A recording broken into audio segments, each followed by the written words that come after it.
Welcome to Kanchi excellent TNPSC பயிற்சி மையம் கிருஷ்ணகிரி. இப்போ லாஸ்ட் ப்ரீவியஸ் வீடியோவில் பார்த்தீங்கன்னா நம்ம ஜெயினிசம் சமண மதம் பார்த்தீங்கன்னா ஸ்டார்ட் பண்ணும் சரிங்களா. ஸோ அதில் ஃபஸ்ட்டு ஹாஃபில் பார்த்தீங்கன்னா சமண மதத்தில் ஆக்சுவலாக மகாவீராவுடைய கொள்கைகள் போதனைகள் வரைக்கும் நம்ம நடத்தி முடிச்சிருப்போம்.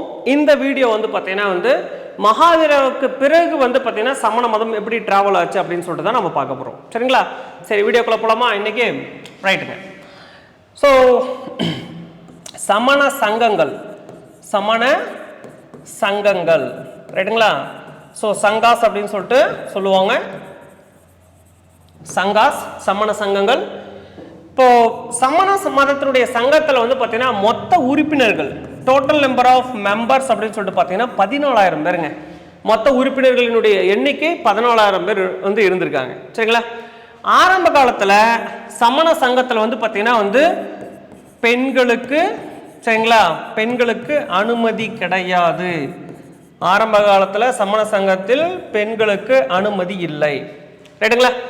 தென் அடுத்தது சமண சங்கங்கள் பார்த்தீங்கன்னா ஒரு விஷயத்தில் தோல்வி அடைந்தது சரிங்களா. ஸோ எந்த விஷயத்தில் தோல்வி அடைந்தது அப்படின்னு சொல்லிட்டு சொன்னால் அதை பரப்புவதில் ஓகேவா, பரவல் சமண மதத்தை பரப்புவதில் இவங்க தோல்வி அடைஞ்சிருக்காங்க. தென் இன்னொரு விஷயத்தில் என்ன தோல்வி அடைஞ்சாங்க அப்படின்னா பெரிய பெரிய அரசர்கள் சரிங்களா, பெரிய பெரிய அரசர்கள் மற்றும் வணிகர்கள் இவங்கெல்லாம் யாருமே பார்த்தீங்கன்னா சமண மதத்தில் பெரிய அளவில் பார்த்தீங்கன்னா இன்ட்ராக்டா ஆகலை. ஸோ அவங்களை இன்ட்ராக்ட் பண்ணுற வகையில் சமண துறவிகள் இல்லை சமண சங்கத்தை சேர்ந்தவர்கள் பெரிய அளவு ஈடுபடலை அப்படின்னு சொல்லிட்டு சொல்கிறாங்க சரிங்களா. சமண சங்கங்கள். அடுத்தது சமண மதத்தினுடைய பிரிவுகள் சரிங்களா. ஸோ ஸ்பிரிட் ஆஃப் ஜெயினிசம் அப்படின்னு சொல்லிட்டு சொல்லுவாங்க. ஸ்பிரிட் ஆஃப் ஜெயினிசம் எப்படி பார்த்தீங்கன்னா சமண மதம் பிரிந்தது, ஏன் பிரிந்தது அப்படின்னு சொல்லிட்டு நம்ம தெரிஞ்சுக்கணும்.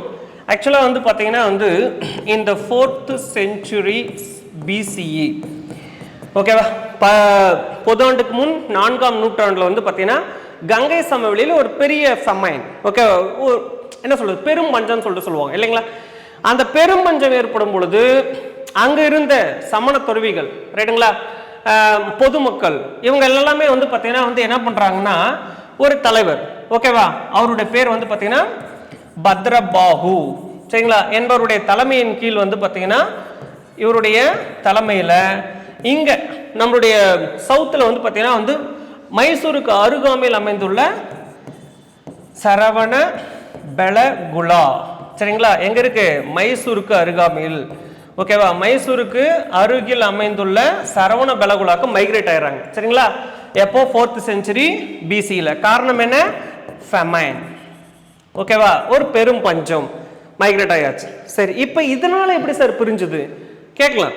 ஒன்றும் இல்லை, சில காலங்கள் கழித்து மீண்டும் இந்த சமண துறவிகள் மக்கள் ஓகேவா கங்கா யமுனா சமவெளிக்கு திரும்ப return back to their home native places ஓகேவா. அப்போ அவங்க பார்த்தது தான் திகைப்புக்குரிய ஆச்சரியத்துக்குரிய ஒரு கோபத்திற்குரிய ஒரு விஷயமாக அமைந்தது. என்ன அப்படின்னு பார்க்கும்பொழுது அங்கிருந்த சமணர்கள் ஆடை அணிந்திருந்தனர், வெள்ளை நிற ஆடையை அணிந்திருந்தனர் சரிங்களா.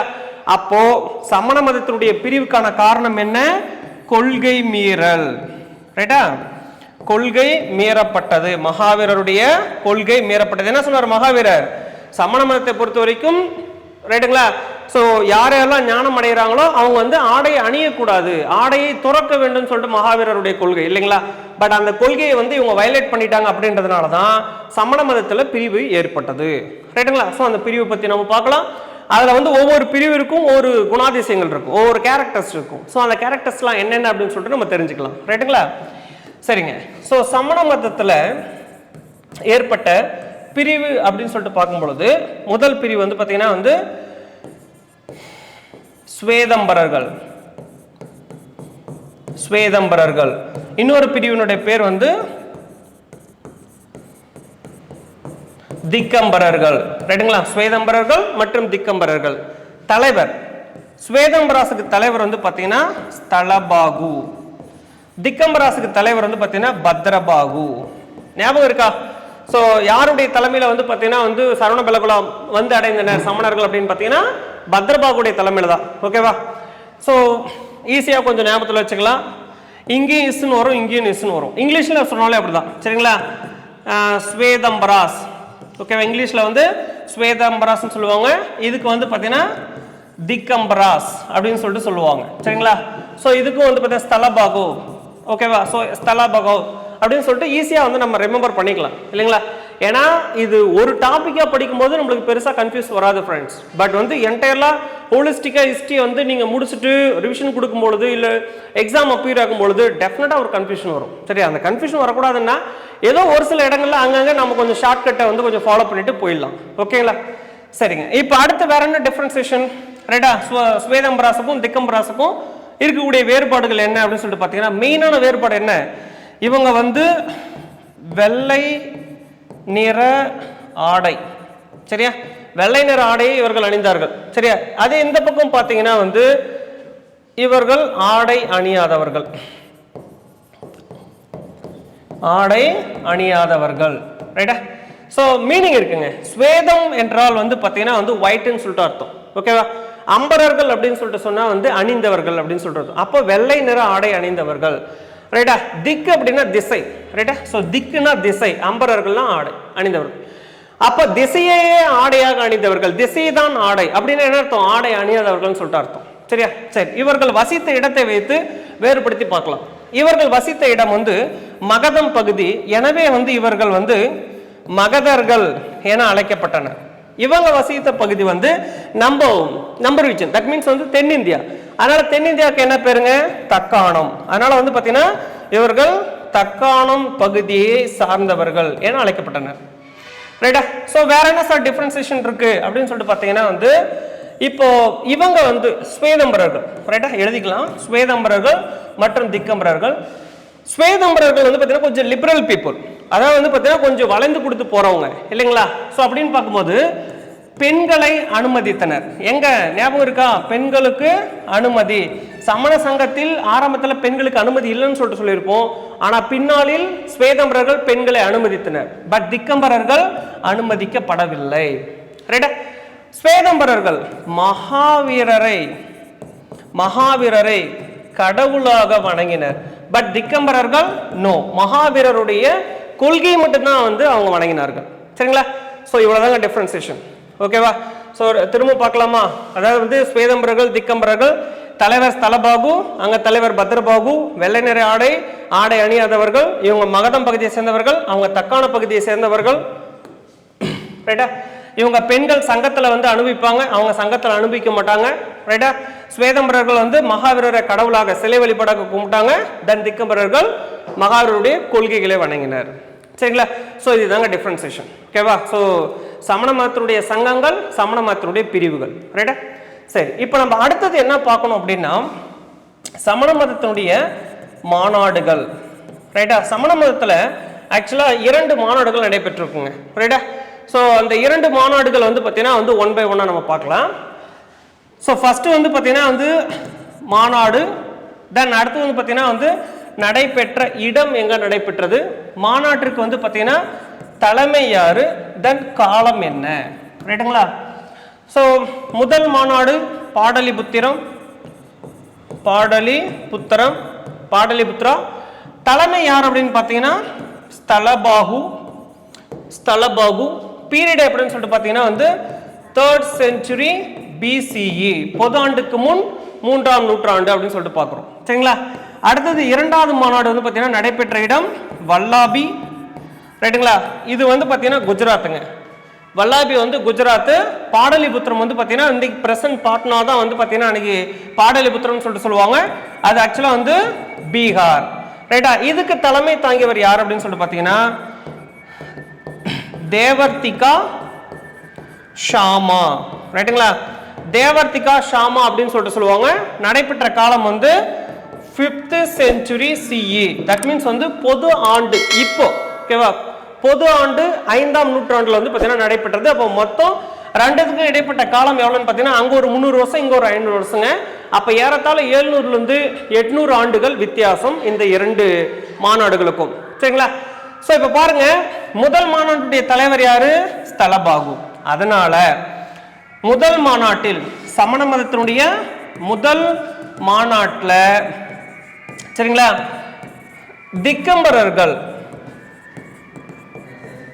திகம்பரர்கள் பார்ட்டிசிபேட் பண்ணல, கலந்து கொள்ளவில்லை. ரைட்டுங்களா? ஏன் என்ன காரணம் அப்படின்னு பார்த்தீங்கன்னா அது நடத்தியவர் வந்து ஸ்தலபாகு, அதனால பார்ட்டிசிபேட் பண்ணல. ரைட்டா? ஸோ இவ்வளோதாங்க மாநாடுகள் பேசிக்ஸில். புத்த மதத்தினுடைய மாநாடுகளும் கொஸ்டின் கேட்குறாங்க. லைக்வைஸ் வந்து பார்த்தீங்கன்னா சமண மதத்தினுடைய மாநாடுகளும் நம்மளுக்கு கொஸ்டின் வந்துக்கிட்டு தான் இருக்கு. ரைட்டா? சரி, இப்போ நம்ம அடுத்தது மூவ் பண்ணுவோம். சமண மதத்தில் வந்து நெக்ஸ்ட் இப்போ நம்ம பார்க்கக்கூடியது என்ன அப்படின்னு சொல்லிட்டு பார்த்தீங்கன்னா வந்து சமண மதத்தினுடைய இலக்கியங்கள். சமண மதத்தினுடைய இலக்கியங்கள். ரைட்டா? Literary works. லிட்ரரி ஒர்க்ஸ் நம்ம ஆல்ரெடி சொல்லியிருக்கோம். சமண மதத்தினுடைய மொழி அப்படின்னு சொல்லிட்டு சமண மதத்தினுடைய ஆரம்ப கால மொழி. ஓகேவா? ஸோ ஆரம்ப காலத்தில் சமண மதத்தினுடைய நூல்கள் எந்த மொழியில் எழுதப்பட்டது அப்படின்னு சொல்லிட்டு சொன்னா ஓகேவா பிராகிருதம். பிராகிருதம். ரைட்டா? பட் எழுத்து வடிவம் அப்படின்னு சொல்லிட்டு பார்த்தீங்கன்னா வந்து அர்த்த மகதி. அர்த்த மகதி.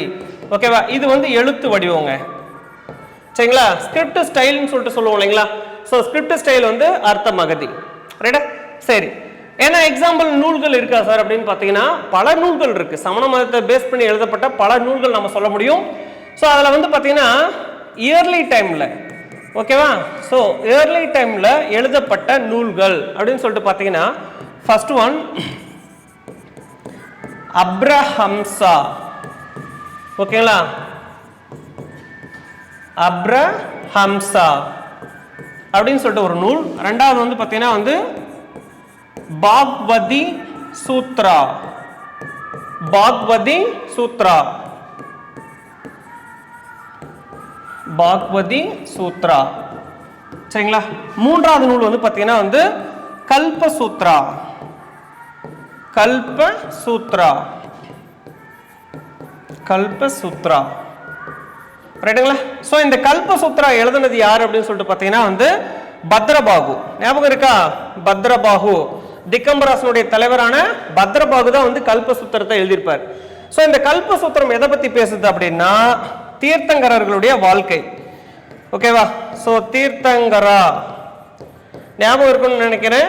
எத்தனை தீர்த்தங்கரா? மொத்தம் 24 தீர்த்தங்கரருடைய வாழ்க்கை. சரிங்களா? ஸோ ஹிஸ்டரி ஆஃப் தீர்த்தங்கரா அப்படின்னு சொல்லிட்டு சொன்னா இந்த கல்ப சூத்ரா ரிட்டன் பை பத்ரபாகு. ரைட்டுங்களா? சரி, அடுத்தது சமண மதத்தினுடைய முக்கியமான நூல்கள் லிஸ்ட்ல அதனுடைய புனித நூல். சரிங்களா? புனித நூல் என்ன அப்படின்னு சொல்லிட்டு பார்த்தீங்கன்னா வந்து அங்கங்கள் மற்றும் பூர்வங்கள். சரிங்களா? அங்காஸ் அண்ட் பூர்வங்காஸ் அப்படின்னு சொல்லிட்டு சொல்லுவாங்க. ரைட்டா? தென் தமிழ்ல ரைட்டா? ஸோ தமிழ்ல வந்து பார்த்தீங்கன்னா என்ன சமண நூல்கள் இருக்கு அப்படின்னு சொல்லிட்டு பார்த்தீங்கன்னா டெஃபினட்டா இருக்கு. நம்ம 50 காப்பியங்கள் இருக்கு இல்லைங்களா? 50 காப்பியங்கள்ல ஆக்சுவலா 3 காப்பியங்கள் வந்து ஆக்சுவலா வந்து சமண நூல்கள்ங்க. சரிங்களா? ஸோ என்னென்ன அப்படின்னு சொல்லிட்டு பார்த்தீங்கன்னா வந்து சிலப்பதிகாரம். சிலப்பதிகாரம். நெக்ஸ்ட் சீவக சிந்தாமணி.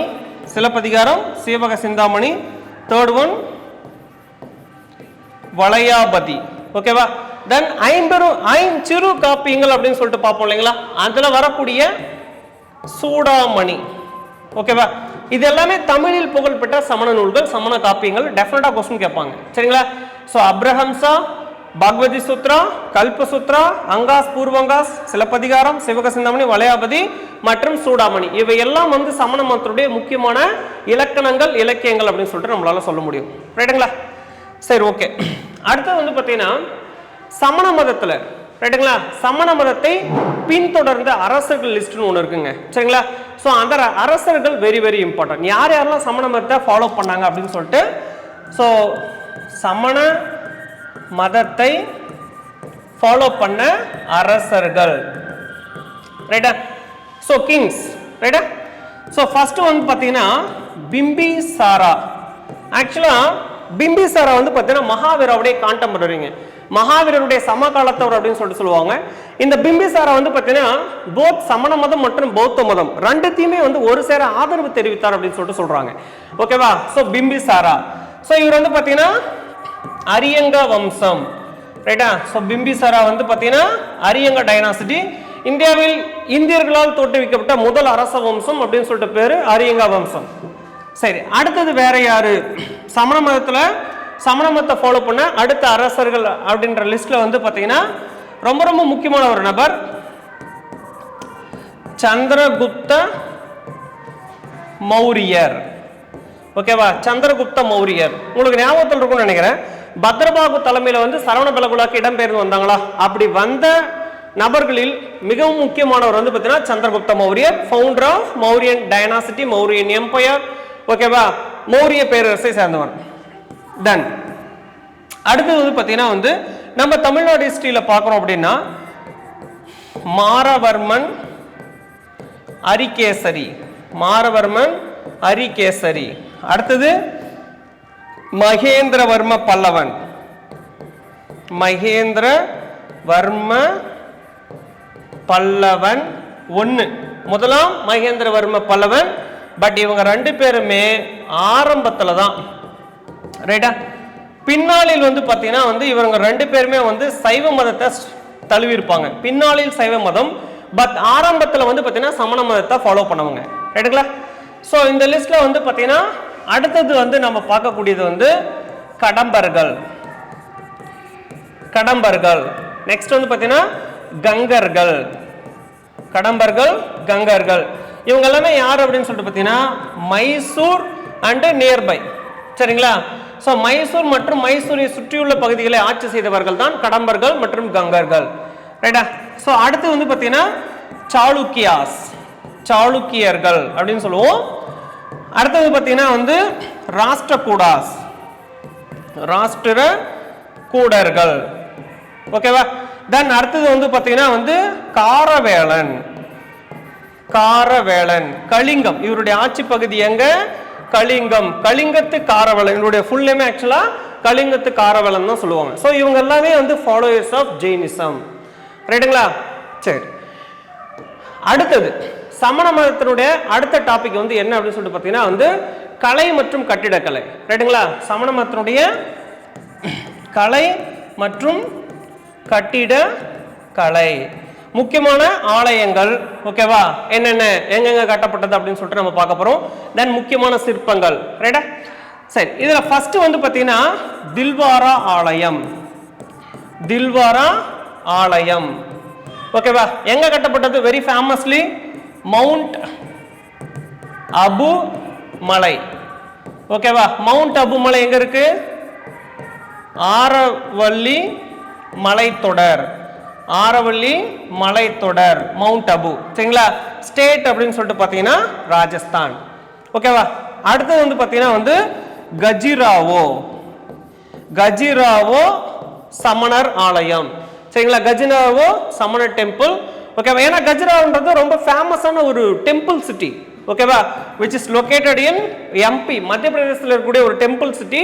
அங்க இருக்கக்கூடிய சமண டெம்பிள் வந்து ரொம்ப ஃபேமஸ். ஓகேவா. தென் அடுத்தது வந்து பார்த்தீங்கன்னா வந்து ரங்பூர் டெம்பிள், ரங்பூர் ஆலயம்.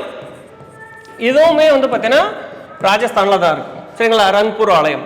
ஸோ இதெல்லாமே இந்தியா அளவில் புகழ்பெற்ற ஒரு சமண கோயில்கள், சரியா. அடுத்தது வந்து பார்த்தீங்கன்னா சிற்பங்கள், சமண மதத்தினுடைய சிற்பங்கள் அப்படின்னு சொல்லிட்டு நம்ம பார்க்குறோம். ஃபர்ஸ்ட் ஒன் வந்து பார்த்தீங்கன்னா வந்து ஹதிகும்பா, ஹதிகும்பா சிற்பம். ரெண்டாவது வந்து பார்த்தீங்கன்னா வந்து உதயகிரி. மூன்றாவது வந்து பார்த்தீங்கன்னா வந்து கிர்னர். நாலாவது வந்து பார்த்தீங்கன்னா சரவண பெலகுலா, சரியா. ஐந்தாவது கழுகுமலை, கழுகுமலை. இதெல்லாமே வந்து இந்திய அளவில் புகழ்பெற்ற சிற்பங்களுங்க, சரிங்களா. ஸோ இப்போ இந்த ஹதிகும்பா மற்றும் உதயகிரி இரண்டு சிற்பங்களும் எங்க அமைந்துள்ளதுன்னா ஒடிசா மாநிலம், சரிங்களா. கிர்னர் எங்க அமைந்துள்ளது அப்படின்னு பார்த்தீங்கன்னா குஜராத், ரைட்டா. ஸோ கிர் நேஷனல் பார்க் ஞாபகத்தில் வச்சுக்கோங்க, ரைட்டா, குஜராத்தில் இருக்கு. சரவணபெலகுலா முன்னதான் சொன்னோம் நியர்பை மைசூர் அப்படின்னு சொல்லிட்டு, அதனால கர்நாடகா. தென் கழுகுமலை தூத்துக்குடி மாவட்டம், தூத்துக்குடி டிஸ்ட்ரிக்ட், தமிழ்நாடு. ஓகேவா. ஸோ இவ்வளவுதான் சிற்பங்கள் லிஸ்ட். ஓகேவா, கலை மற்றும் கட்டிடக்கலைகளில் கோயில்கள் மற்றும் முக்கியமான சிற்பங்கள், ரைட்டுங்களா. தென் இறுதியாக சமண மதத்தினுடைய வீழ்ச்சி. ஓகேவா, சமண மதம் எப்படி வீழ்ச்சி அடைந்தது, இவ்வளவும் பேரும் புகழ் பெற்ற சமண மதம் எப்படி வீழ்ச்சி அடைந்தது அப்படின்னு சொல்லிட்டு நம்ம பார்க்குறோம் அப்படின்னா, ஃபர்ஸ்ட் மகாவீரருடைய தீவிர அகிம்சை கொள்கை. மகாவீரருடைய தீவிர அகிம்சை கொள்கை, ரைட்டுங்களா? அடுத்தது மகாவீரருடைய கொள்கை. ஏன்னா யோசிச்சு பாருங்க, ரொம்ப அதிகமான ஒரு அகிம்சையை ஃபாலோ பண்ணணும், பேட்டர்னைஸ் பண்ணணும் அப்படின்னா அது ப்ராக்டிக்கல் லைஃபுக்கு வந்து எடுபடாமல் போயிடலாம், சரிங்களா? ஸோ அது வந்து ஒரு முக்கியமான கொள்கையை அங்கே கருதுறோம். நெக்ஸ்ட் வந்து பார்த்தீங்கன்னா வந்து ஹன்ஸ் இன்வேஷன் சொல்லிட்டு சொல்லுவோம், ரைட்டா? ஸோ ஹன்ஸ் இன்வேஷன், அதாவது வந்து பார்த்தீங்கன்னா தமிழில் வந்து அவங்கள கூணர்கள் அப்படின்னு சொல்லிட்டு சொல்லுவாங்க, ஓகேவா? மத்திய ஆசியாவிலிருந்து இந்தியாவின் மீது படையெடுத்துட்டு வந்தவர்கள், அவர்களும் ஒரு பழங்குடியின பிரிவினர்கள், கூணர்கள் அப்படின்னு சொல்லிட்டு சொல்லுவாங்க, அவங்களுடைய படையெடுப்பு. தென் அடுத்தது வந்து பார்த்தீங்கன்னா நம்ம ஏற்கனவே சொல்லியிருப்போம், சமண சங்கங்கள், ரைட்டுங்களா? சமண சங்கங்கள் பெரியதளவில், ஓகேவா, பரப்புதல்ல வந்து பார்த்தீங்கன்னா தோல்வி அடைகிறாங்க. சமண சங்கங்கள் சமண மதத்தை பரப்புவதில் தோல்வி அடைகிறாங்க. அடுத்தது பார்த்தீங்கன்னா இந்த ஒரு மதம், சரியா, வட இந்தியாவில் தோன்றிய இந்த மதம் தென்னிந்தியாவுக்கு வருவதற்கு, ரைட்டுங்களா? ஸோ தென்னிந்தியாவை ரீச் பண்றதுக்கே கிட்டத்தட்ட 300 வருஷம் ஆயிடுச்சு, ஓகேவா? அப்போ ஒரு மதம் இந்தியாவுடைய ஒரு மூலையிலிருந்து மற்றொரு மூலைக்கு ரீச் பண்றதுக்கு 300 வருடங்கள் ஆயிருக்கு. அப்போ இதுவுமே ஒரு பெரிய டிராபேக்கா பாக்குறாங்க, சரிங்களா? தென் லேக் ஆஃப் ராயல் சப்போர்ட் அப்படின்னு சொல்லிட்டு சொல்லுவாங்க, ஓகேவா? ராயல் சப்போர்ட் வந்து ரொம்ப கம்மியா இருக்கும். அரசர்களின் ஆதரவு வந்து பார்த்தீங்கன்னா சமண மதத்திற்கு வந்து ரொம்ப குறைவாக காணப்பட்டது அப்படின்னு சொல்லிட்டு கருதப்படுகிறது, ரைட்டா? தென் அதுக்கப்புறம் இந்த ஃபர்ஸ்ட் செஞ்சுரி சிஇ, முதலாம் நூற்றாண்டுல வந்து பார்த்தீங்கன்னா வந்து மீண்டும் வேதிக் கல்ச்சர், ஓகேங்களா? திரும்பவும் வந்து வேதகால பழக்க வழக்கங்கள் உள்ள வருது, ரைட்டுங்களா? ஸோ திரும்பவும் இந்த ஃபர்ஸ்ட் செஞ்சுரி சிஇல, ஓகேவா, சமஸ்கிருதம் எகைன் டாமினேட் பண்ணுது. சமஸ்கிருதம் திரும்பவும் வந்து டாமினேஷனா வருது, ரைட்டா? ஸோ எகைன் இதே இந்த ஃபர்ஸ்ட் செஞ்சுரி சிஇல ரீஎமர்ஜென்ஸ் ஆஃப் பிராமணிசம், ஓகேவா? ஸோ ரீஎமர்ஜென்ஸ் ஆஃப் பிராமணிசம், பிராமணம், சரிங்களா? ஸோ பிராமண மதத்தினுடைய எழுச்சி, ஓகேவா, பிராமணத்தினுடைய எழுச்சி திரும்பவும் வந்து ஃபர்ஸ்ட் செஞ்சுரி சிஇல காணப்படுதுன்னு சொல்லிட்டு சொல்றாங்க, சரியா? ஸோ இப்படி சமண மதத்தில், ஓகேவா, வீழ்ச்சிக்கு வந்து பல காரணங்கள் அடுக்கப்படுகிறது, ஓகேவா? எக்ஸ்பெஷலி வந்து என்ன சொல்லணும் அப்படின்னா இந்தியாவில் நம்ம பார்க்க போகிறோம், சரிங்களா? ஸோ மௌரியர்களுக்கு பிறகு வந்து பார்த்தீங்கன்னா வந்து சுங்கர்கள், கண்வர்கள், சாதவாகனர்கள், சேதிகள் அப்படின்னு சொல்லிட்டு மகதத்தை ஆட்சி செய்யக்கூடிய வம்சங்களாக பார்க்குறோம், சரிங்களா? இதில் சுங்க வம்சம் பார்த்தீங்கன்னா வந்து இந்தியாவிலேயே முதல் பிராமண வம்சம் சொல்லிட்டு நம்ம கருதுறோம், சரிங்களா? ஸோ புஷ்யமித்ர சுங்கான்னு சொல்லிட்டு அதனுடைய ஃபவுண்டர். அப்போ பிராமண வம்சம்னா டெஃபினட்டாக வந்து வேதகால பழக்க வழக்கம் உள்ள வருதுன்னு தானே அர்த்தம். அப்போ அது வந்து எங்கே நடக்குது அப்படின்னு பார்த்தீங்கன்னா ஃபர்ஸ்ட் செஞ்சுரி சிஇல, சரிங்களா? நியர்பை ஃபர்ஸ்ட் செஞ்சுரி சிஇல. அதனால இங்க கிபி முதலாம் நூற்றாண்டுல வந்து சமண மதம் மற்றும் புத்த மதம் வீழ்ச்சி அடைந்தது என்பது ஆச்சரியப்படக்கூடிய விஷயமே இல்லை. ஏன்னா திரும்ப வேதகால பழக்க வழக்கம் உள்ள வருது. ஏன்னா வேதகால பழக்க வழக்கத்தை எதிர்த்து தானே சமணமும் பௌத்தமும் தோன்றியது அப்படின்னு சொல்லிட்டு நம்ம பார்க்குறோம், சரிங்களா? ஸோ இதெல்லாம் ஒரு சேர இந்தியாவில் சமண மதம் வீழ்ச்சி அடைந்தது அப்படின்னு சொல்லிட்டு முடிக்கிறாங்க, சரிங்களா? So that's all about Jainism, ஓகேவா? ஸோ இவ்வளோதாங்க சமண மதம், ஓகே? ஒன்றும் பெரிய அளவுலாம் கிடையாது, ரொம்ப கஷ்டப்பட்டு படிக்கணும்லாம் கிடையாதுங்க, சரிங்களா? ஸோ ஜெயினிசம் படிச்சிங்க அப்படின்னா டெஃபினட்டாக நம்மளுக்கு ஒரு கொஸ்டின் கவர் ஆகும், ஓகேவா? ஸோ அடுத்து வரக்கூடிய வீடியோஸில் வந்து பார்த்தீங்கன்னா வந்து புத்த மதத்தை பற்றி பார்க்கலாம், ஓகேவா? ஸோ சமண மதம் வந்து உங்களுக்கு ரொம்ப ஹெல்ப்ஃபுல்லாக இருக்கும்னு சொல்லிட்டு நம்புறேன். தேங்க்ஸ் ஃபார் வாட்சிங்.